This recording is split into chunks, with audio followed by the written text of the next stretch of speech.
Eu sou Daniel Caniato e você, como sempre, é o nosso convidado especial. Para começar, integrantes da oposição avaliam que os recentes ataques de Lula contra Trump e os Estados Unidos são uma tentativa desesperada do petista em retomar a narrativa de interferência americana na soberania brasileira. Após o tarifaço no ano passado, o chefe do executivo conseguiu aumentar a sua popularidade. E para a parte da direita, essa crise diplomática é a estratégia para diminuir a rejeição do Planalto neste ano eleitoral. Com isso, aliados de Flávio Bolsonaro alertaram a gestão norte-americana, a gestão de Donald Trump, que o novo tarifaço ao Brasil pode ajudar eleitoralmente Lula. Ao mesmo tempo, esses interlocutores intensificam conversas com os Estados Unidos para viabilizar a retomada da Lei Magnitsky contra autoridades brasileiras, além de pedir mais ações contra grupos criminosos, as facções, Comando Vermelho e PCC, classificando elas como organizações terroristas. Chamar os nossos comentaristas, o Bruno Musa já está a postos, preparado, trazer suas impressões. Musa, seja bem-vindo, uma ótima noite a você. É interessante, os detalhes trazidos nessa notícia, quando faz uma referência ao tarifaço e a maneira como a atual gestão se utilizou disso, inclusive fazendo um ajuste ali no discurso, o nós contra eles, atentado à soberania, precisamos ser mais fortes, enfim. E há uma leitura de que o governo Lula poderia retomar esse tipo de estratégia de olho, claro, no processo eleitoral. Quais aspectos devemos nos atentar? Bem-vindo. Eu não te escuto. Bom, Bruno Musa, então... Eu não te escuto. Ok, eu entendi. Bruno Musa sem a comunicação, daqui a pouco eu vou chamá-lo e aí ele vai trazer a análise dele a respeito dessa notícia. Então vamos chamar o Luiz Felipe Dávila. O Dávila também está preparado, a postos. Dávila, seja bem-vindo, ótima noite a você. Então vou passar rapidamente para você fazer a reflexão a respeito dessa análise que muitos fazem, A história do tarifaço ajudou, em alguma medida, a gestão federal, o governo Lula, principalmente quando olhamos, nos atentamos às pesquisas realizadas à época. Agora querem forçar uma nova briga. Acham que isso pode ajudar eleitoralmente. Será que cola? Boa noite, Caniato, Mota, Musa, Beraldo e a nossa querida audiência. O governo Lula adotou esse discurso nacionalista para atacar os Estados Unidos, mostrar essa ingerência indevida do governo americano em assuntos internos do Brasil. Isso criou uma onda e aí, evidentemente, a reação da oposição é alertar o governo Trump que qualquer forma de tarifa hoje beneficiaria a Lula, lógico, porque toda essa narrativa nacionalista ia apresentar o Lula como defensor da soberania, contra a ingerência americana, contra a arbitrariedade do governo Trump. Então, é melhor não apelar para guerra tarifária neste momento, porque isso ajudaria o governo Lula. Agora, o governo Lula vem cometendo vários deslizes, e nós provavelmente vamos tratar desse outro tema, que é justamente sobre a expulsão do membro da Polícia Federal, Marcelo Ivo, dos Estados Unidos, que, de novo, Lula tenta polemizar com o presidente americano, justamente para dizer que essa expulsão é uma forma de ingerência dos Estados Unidos em assuntos internos, quando não tem nada a ver. Então, tem que tomar muito cuidado, porque esta hoje é a narrativa de Lula em relação aos Estados Unidos. Mostrar que o Brasil é dono do seu destino, o Brasil não vai aceitar nenhuma forma de ingerência norte-americana e que, na verdade, os bolsonaristas são serviçais de Trump. Então, isto é a narrativa política. É preciso saber reagir a ela e mostrar que a defesa da soberania brasileira não tem cores partidárias. Tem a ver com a defesa do interesse nacional. Pois é, o Dávila mencionou o outro tema, sim, diz respeito àquela decisão que foi tomada pelas autoridades norte-americanas, a expulsão de um policial federal brasileiro, um integrante da Polícia Federal, e a manifestação do presidente da República. Daqui a pouco a gente vai trazer as análises a respeito disso, essa repercussão e o que disse, como interpretou o presidente da República. A gente vai trazer em um item em separado. Deixa eu agora sim passar para o Bruno Musa.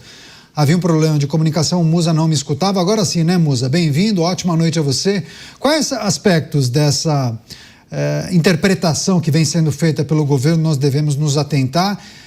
Muitos integrantes do Palácio do Planalto gostariam de forçar, pelo menos as informações de bastidores apontam para isso, querem forçar uma briga para reforçar a narrativa eleitoral do nós contra eles, precisamos defender a soberania, então vocês precisam contar com a gente, alguma coisa nesse sentido. Que devemos nos ater neste momento? Bem-vindo. Muito obrigado. Boa noite, Caniato, Dávila, Beraldo, Mota, todos que nos escutam. Nesse dia de Tiradentes, que eu acho que vale a menção a ele, que morreu ali por questionar o chamado quinto dos infernos, 20% de imposto que nós éramos obrigados a pagar e hoje já pagamos 35% do PIB para sermos expoliados e tirarem a nossa propriedade privada pelas mãos autoritárias da máquina pública, que é justamente a linha do que a gente vem falando agora a respeito de todos os temas que envolvem o Brasil. Sempre você tem a máquina nos forçando.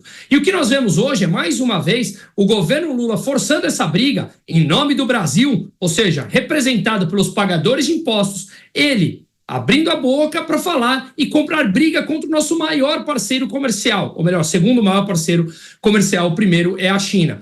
E ele, esses Estados Unidos, são a maior economia do planeta Terra. Então fica evidente que aqueles momentos que fingiam trazer algum tipo de paz entre os dois países, era o que nós falamos aqui. Nunca existiu, sempre foi da boca para fora e, no meu entender, sempre foi muito óbvio, porque são ideologicamente opostos. O grande ponto é que comprar uma briga contra os Estados Unidos, sendo o Brasil uma economia muito mais frágil, muito mais fraca, é perigoso e não é nem um pouco estratégico. Se quiser seguir com isso, infelizmente, em nome de um governo, um partido, todos nós, 200 milhões de pessoas, pagaremos as contas disso tudo por uma falta de estratégia. E tudo para manter aquela narrativa da soberania. Soberania essa que está entregue a mais de 25% do território entregue ao crime organizado, onde brasileiros precisam viver sobre as regras desse crime, desse Estado paralelo. Essa é a tal soberania que o Brasil diz querer manter? Será mesmo? Acho que vale a reflexão.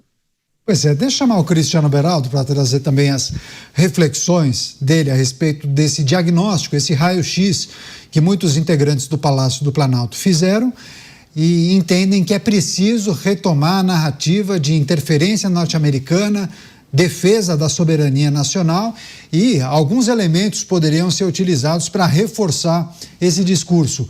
Quais alertas todos precisam ter a partir de um cenário meio que ensaiado, hein, Beraldo? Bem-vindo, boa noite. Boa noite, Caniato, Musa, Mota, Dávila, boa noite, audiência que prestigia diariamente os Pingos nos Is. Caniato, é o velho discurso de sempre, foi o que sobrou para o atual governo brasileiro. Eles não conseguem entregar absolutamente nada de concreto ao país. Não há ali um grande projeto econômico, não há um grande projeto social, não há um grande projeto de infraestrutura, não há um grande projeto de segurança, não há grandes projetos. Aliás, não há projeto. O projeto é se manter no poder. Esse é o grande desafio. E neste afã de se manter no poder, nós estamos vendo, assistindo o governo, os membros do governo, mentindo descaradamente. E esse é mais um exemplo que temos de que tudo vale para preservar a narrativa que se deseja. Os Estados Unidos tomou uma decisão baseada numa coleta de informações e provas que demonstraram que havia um representante do governo brasileiro que tinha a prerrogativa de ajudar o ICE, que é a Polícia de Imigração Norte-Americana, a identificar aquelas pessoas que estavam cometendo crimes no território americano, ou ainda que eram procuradas no Brasil, mas que estavam ilegalmente nos Estados Unidos. Não era o caso de Ramagem. Ramagem entrou com visto e estava aguardando a decisão sobre um pedido de asilo. Então, não havia nada de ilegal na permanência de Ramagem nos Estados Unidos. Entretanto, o governo norte-americano tomou ciência de que este representante do governo brasileiro estava agindo para fazer registros, monitoramento, tudo isso de forma ilegal dentro dos Estados Unidos. E baseado nesta conduta ilegal, inadequada, que foge completamente ao acordo de cooperação que permite a estada de um representante da Polícia Federal Brasileira nos Estados Unidos, este delegado foi convidado a se retirar dos Estados Unidos. Foi isso que aconteceu. E eu falava ontem, Caniato, que restava sabermos se este representante do governo brasileiro seria cobrado ou acolhido, e nós estamos vendo o que está acontecendo. O governo brasileiro, ele já se antecipa para dizer, se tiver alguma coisa aí que nós vamos retaliar, que nós vamos usar a reciprocidade, o governo brasileiro vai chutar mais um representante do governo Trump do Brasil, porque já negou visto. Lembra que suspenderam visto um representante do governo Trump que ia visitar o Brasil? Pois é, vão seguir nessa. E por que vão seguir, Caniato? Porque não importa a relação entre dois países. O governo brasileiro sequer considera a dimensão, o tamanho, a importância dos Estados Unidos, não o Trump. Trump é o presidente hoje, não será daqui a 3 anos. Estados Unidos é o principal país das Américas, deveria ser o nosso parceiro comercial preferencial, até por causa da proximidade. Mas não. Este é um país, é um mercado, é uma economia negligenciada pelo governo brasileiro. E agora vão apostar na narrativa, dando uma banana para a geopolítica, para os interesses econômicos, para o bem maior do Brasil e dos brasileiros.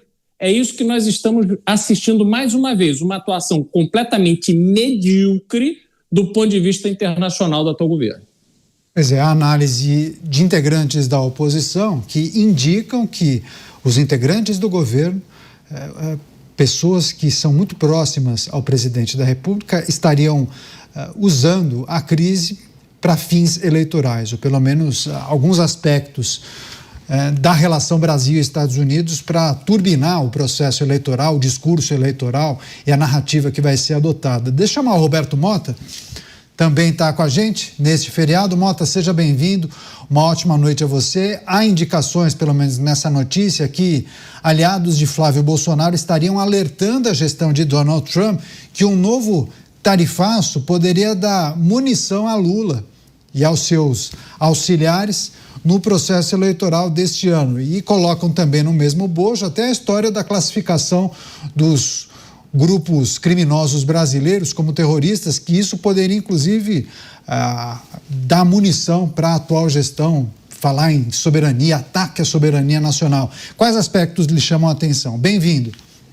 A soberania nacional foi redefinida, Caniato, ontem ou anteontem, quando uma operação policial aqui no Rio de Janeiro, feita em conjunto com a polícia da Bahia, para capturar bandidos baianos que estavam operando seus negócios aqui no Rio de Janeiro, ela deixou turistas que tinham ido fazer turismo em regiões do narcotráfico, né? Uma coisa que eu nunca entendi muito bem, mas eles estavam lá e aí eles ficaram ilhados em cima do morro por causa do confronto com os narcotraficantes.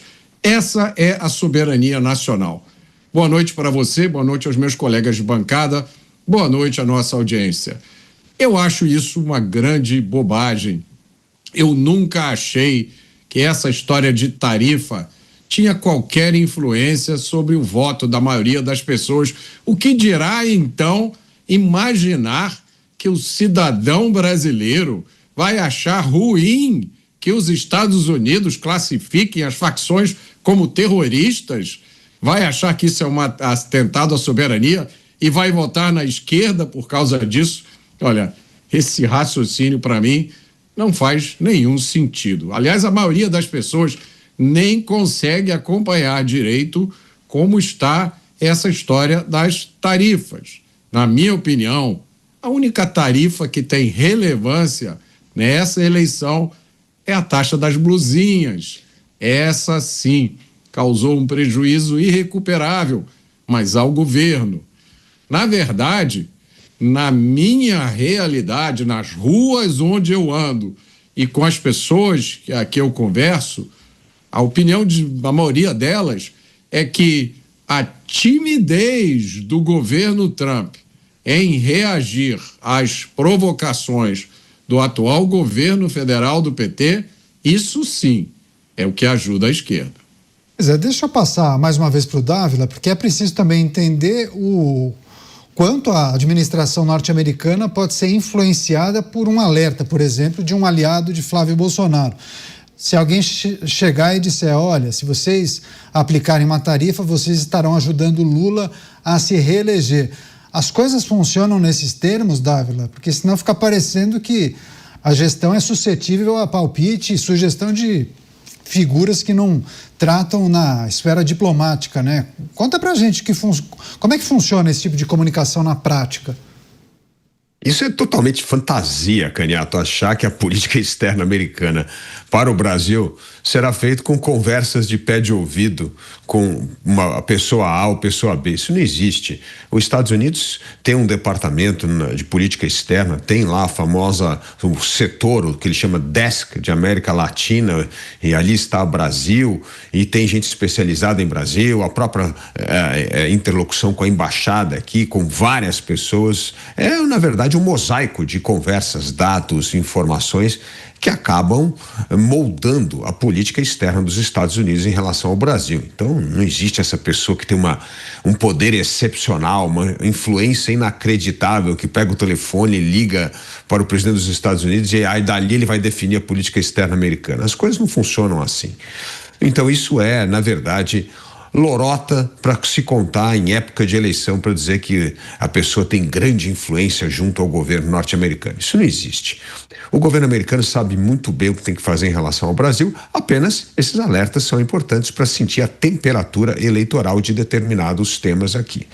É óbvio que essa questão de defesa de soberania nacional, num país que hoje é absolutamente irrelevante na política externa, é a única coisa que sobra para camuflar a ausência de uma política externa brasileira. Não podemos esquecer que a política externa brasileira, aquela que deveria defender os interesses do Brasil, inexiste nesses 20 anos de governo Lula. A política externa foi transformada nesse puxadinho da política partidária, ideológica, militante, que jogou o Brasil na absoluta irrelevância externa. Ninguém se importa com o Brasil hoje. O Brasil não tem mais opinião que pesa em relação a absolutamente nada. Porque essa política militante, essa história de querer dar caneladinha nos Estados Unidos e na Europa e se aliar unicamente ao tal do Sul global, isso é totalmente irrelevante no mundo de hoje. Por isso, o Brasil escolheu o péssimo caminho, o caminho da ideologia militante, da política externa partidária, e ignorou a postura do Brasil internacional, negligenciando uma excelente tradição do Itamaraty em defender os interesses nacionais. Pois é, mas quando mencionam o processo eleitoral, deixa eu passar para o Bruno Musa. Bruno, recentemente o presidente da República, em um discurso, ele chegou a mencionar que, na visão dele, é muito importante, ele usou o seguinte termo, regular as redes sociais. Não, ele falou regular tudo que for digital. E aí, lá na frente, nesse discurso, ele disse que era preciso essa regulação para proteger o país de interferência estrangeira no processo eleitoral, alguma coisa nesse sentido. E eu queria que você trouxesse um pouco da sua percepção sobre intenções e desejos, por exemplo, do governo norte-americano. Uma coisa é um governo simpatizar mais com A, com B ou com C. Outra coisa é o governo arregaçar as mangas para interferir de fato, né, no processo eleitoral. Lhe parece o quê? Uma narrativa, uma fantasia feita pelo presidente da República? Sim, até uma irresponsabilidade, porque veja só, Caniato, aquele discurso de que quando a pessoa é eleita ela governa para todo mundo, isso é uma grande mentira. Afinal de contas, quando um governo X ou qualquer ele foi eleito, ele deveria pensar realmente nos interesses do Brasil como um todo e não colocar o seu perfil ideológico à frente. Claro que isso é inevitável, o caminho que ele vai seguir, mas nesse caso está sendo explícito. E o pior é que ele usa, obviamente, de todos os recursos extraídos de toda a sociedade para fazer uma política partidária que não beneficia o país do ponto de vista econômico, institucional, de geração de renda no médio e no longo prazo.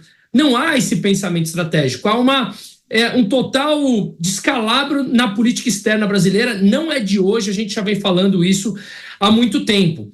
Então, é importante nós entendermos e colocarmos, ou desromantizar, talvez seja uma palavra melhor colocada, nessa parte da política. Os governos mentem. O burocrata ele precisa mentir para falar que está fazendo algo para o bem do país. Pense bem. Imagina se o governo, ao longo desses últimos 3 anos, viesse a público e falasse: pessoal, estou aumentando os impostos porque eu gasto demais e preciso aumentar a minha arrecadação. Seria mais fácil a população se revoltar pelo aumento de impostos. Ou qualquer outra causa que ele venha a lutar. Ora, vou bater de frente com os Estados Unidos porque eu sou contra o posicionamento ideológico de Donald Trump. Você precisa pintar a noiva bonita, precisa justificar que é para o bem da população, que é pela soberania, porque senão os gringos, os yankees virão aqui, tomarão as nossas terras, ou que os altos impostos são importantes para tirar dinheiro dos ricos que já têm muito e não pensam nos pobres e não querem a divisão, a tal da justiça social. Blá, blá, blá, a mesma ladainha, não apenas do PT, a mesma ladainha histórica durante mais de século, no mundo todo. Ou seja, chegamos no ponto onde a população começa a ficar mais amadurecida politicamente e precisa separar o joio do trigo, separar o emocional do racional. E a gente precisa ter, nesse racional, um preparo maior. O que nós queremos com esse conflito com os Estados Unidos? Nós temos eleições agora, imaginemos que Lula seja reeleito. Terá mais alguns anos para enfrentar o Trump, que continuará sendo presidente pelo restante do seu mandato.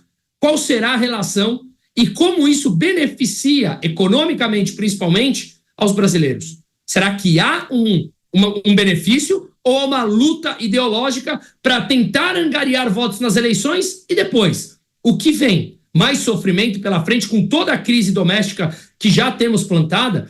Então, eu acho que passou do ponto da gente olhar realmente com lupa, entender que os discursos, eles são mentirosos e eles têm um viés eleitoreiro, grande parte deles. Para o governo do PT, que já ficou no poder disparado o maior número de dias, frente ao segundo maior partido, foi o MDB desde 1985, passou do tempo de provas concretas, de entendermos que tudo isso são narrativas e que a vida média do brasileiro, em termos reais, não avança. Deixa eu passar para o Cristiano Beraldo, para o Beraldo fazer um complemento também nessa análise que os nossos comentaristas estão fazendo. Você, Beraldo, para além do episódio que envolve a saída do policial federal, que daqui a pouco a gente vai trazer uma atualização, mas a gente tem visto discursos recorrentes do governo brasileiro, principalmente do presidente, sobre maneiras como o governo norte-americano se posiciona em relação ao Brasil. Pode ser sobre as facções criminosas, as questões tarifárias, também a regulação das redes sociais ou regulação das plataformas digitais, ou até a maneira como as empresas americanas atuam por aqui, né? Queria que você trouxesse um pouco da percepção sobre como que os Estados Unidos enxergam o Brasil em um processo eleitoral. O fato de alguém estar no poder ou em vias de vencer um processo eleitoral, isso não fomenta os Estados Unidos a atuarem nos bastidores para impedir determinada pessoa de chegar lá? Porque esse é o discurso que muitos acabam defendendo por aqui, né? Falam em interferência de fora. É preciso regular as redes sociais, porque senão os Estados Unidos virão aqui. Olha, Caniato, no ponto de vista prático da realidade, do mundo como ele é, o Brasil é um país desimportante para os Estados Unidos. E por que eu digo isso? Porque tem uma escala de importância para os Estados Unidos na relação com países que fazem a diferença e que os Estados Unidos se dedica tempo para poder organizar essas relações, especialmente agora, em que os Estados Unidos estão envolvidos numa série de desafios globais. Ainda permanece o desafio de resolver a guerra entre Rússia e Ucrânia. Agora tem toda essa situação com o Irã, que é gravíssima, que consome muitos recursos militares e financeiros e tem repercussões inflacionárias, tem uma série de outras repercussões dentro dos Estados Unidos e no mundo. Nós temos questões extremamente importantes na África, porque existem conflitos na África que geram impacto na própria produção de petróleo, uma série de outras questões importantes. Tem a relação com a China, tem a relação com o Vietnã, tem a Coreia do Sul, tem o Japão. Então, todo esse mundo complexo demanda dos Estados Unidos uma atenção muito grande, porque o grande desafio que está diante dos norte-americanos é a permanência dos Estados Unidos da América como a grande liderança global. Esta posição está ameaçada pela China, isso é um fato concreto. Então, diante disso tudo, quando a gente olha para a posição que o Brasil ocupa, não é uma posição relevante. Ela só se torna relevante naquilo que diz respeito ao tráfico de drogas. Por quê?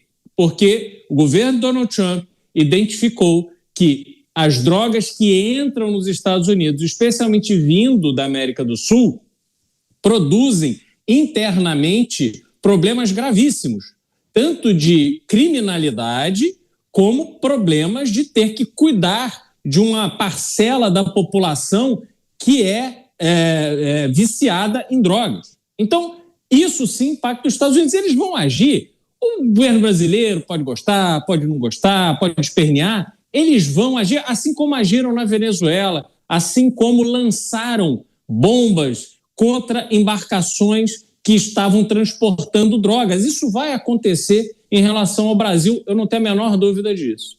Agora, a mudança de governo, se for uma mudança para um governo que melhore as relações com os Estados Unidos vai achar ótimo. Vai ser muito bom, aí sim, fortalecer a relação com um país que tem um governo que quer ser parceiro dos Estados Unidos. Aconteceu com a Argentina. Javier Milei é a prova disso. Então, Caniato, os Estados Unidos não vai gastar a energia, a força para vir ao Brasil e fazer ali uma maracutaia para poder influenciar. Não é esse jogo. Eles estão bombardeando o Irã, potência nuclear, com uma tecnologia jamais vista. Estados Unidos e Israel estão fazendo coisas impressionantes do ponto de vista militar. Então, não é essa situação do Brasil que se torna relevante para os Estados Unidos. Agora, o que nós temos é que observar a posição do governo brasileiro. O Brasil hoje ele é presidido por uma espécie de Homer Simpson, uma figura que esbravejava, aí ouviu um elogio, aí ficou todo feliz. Ai, agora somos amigos. Tá vendo, Bolsonaro? O Trump quer ser meu amigo. Agora eu vou mostrar para você como é que se faz diplomacia. E ficou nessa conversa, assim, embasbacado, impressionado. Nossa, o homem mais poderoso do mundo falou bem de mim, quer ser meu amigo, falou que vai conversar comigo de novo. Aí o nosso Homer Simpson vai para a Ásia. Tem uma reunião com Donald Trump, vocês vão se lembrar disso. Nesta reunião, ela foi precedida de um encontro público com a participação da imprensa, que era só o que Donald Trump queria. Donald Trump conversou sobre N assuntos na presença do presidente brasileiro, e a ponto do presidente brasileiro ter ficado tão incomodado que ele disse, olha, vamos deixar as perguntas para depois, vamos lá para a nossa reunião privada. E o que foi aquela cena? Donald Trump saiu dali para ir para a China, negociar terras raras. O que ele queria demonstrar para a China, para Xi Jinping, é que ele tinha construído uma ponte de relacionamento amistoso com o Brasil e que, caso aquele acordo com a China não saísse, ele tinha uma alternativa com o Brasil. Pois bem, Donald Trump saiu desse encontro patético com o Homer Simpson brasileiro e foi à China e fechou o acordo de terras raras, resolveu o problema dele. E nós ficamos aqui assistindo, parece aquele cachorro feliz quando vê o dono, depois que o dono volta de viagem, abana o rabo e tal. É patético, é uma postura absolutamente indecorosa do ponto de vista diplomático, sem nenhuma inteligência, sem nenhuma estratégia, sem nenhuma visão geopolítica, sem entender o que é o mundo. A nossa diplomacia hoje, Caniato, é sentar num jantar com o presidente chinês e pedir ajuda para ele vir ao Brasil, interferir nas redes sociais. Esse é o tamanho do papelão internacional que nós fazemos. E agora este episódio, em relação ao representante do governo brasileiro que foi pego no flagra nos Estados Unidos. Isso acontece quando o presidente brasileiro está em tour pela Europa. Então, tudo tem dimensão internacional. Aí fica machão. Vamos retaliar. Eu vou também dar o troco. Donald Trump, que espere por toda a minha astúcia. Mas todo mundo sabe que isso é uma conversa absolutamente ridícula, sendo dita por quem não tem nenhum histórico de agir de forma inteligente, estratégica e pensada.